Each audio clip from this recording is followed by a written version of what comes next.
உம்முடைய கரத்தின் கிரியைகளின் மேல் நீர் அவனுக்கு ஆளுகை தந்து சகலத்தையும் அவனுடைய பாதங்களுக்கு கீழ்ப்படுத்தினீர். சங்கீதம் 8:6 இவ்விதமாய் சொல்லியிருக்கிறது.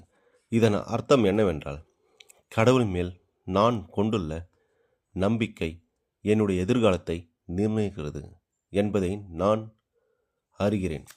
கடவுள் மீது எனக்குள்ள நம்பிக்கை நல்ல விஷயங்களின் மீது எனக்குள்ள நம்பிக்கையே ஆகும். சத்திய கொள்கையின் மீது நான் என்னை இணைத்துக் கொள்கிறேன். வழக்கமான சிந்தனையின் உருவத்திலும் ஒன்று போன்ற உணர்விலும் என்னுடைய எதிர்காலம் இருக்கும் என்பதை நான் அறிகிறேன். அவன் இருதயத்தின் நினைவு எப்படியோ அப்படியே அவன் இருக்கிறான் என்றும் வசனமும் இருக்கிறது. அதனால் நாம் என்ன நினைக்கிறோமோ இந்த கணத்திலிருந்து என்னை முன்னுக்கு செலுத்தும் சிந்தனைகள் நாம் ஏற்படுத்தி கொள்ள வேண்டும்.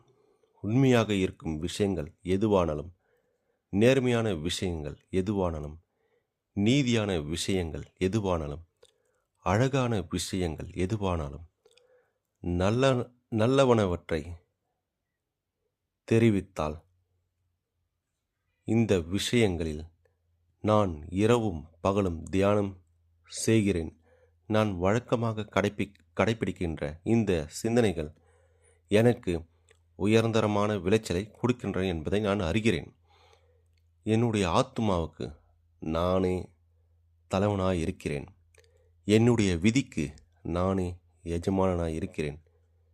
ஏனென்றால் என்னுடைய எண்ணமும் உணர்வும் தான் நம்மை எடுக்கும் முடிவாக உள்ளன. எனவே நல்ல சிந்தனைகளை சிந்திப்போம், ஜெயம் எடுப்போம். ஆமீன்.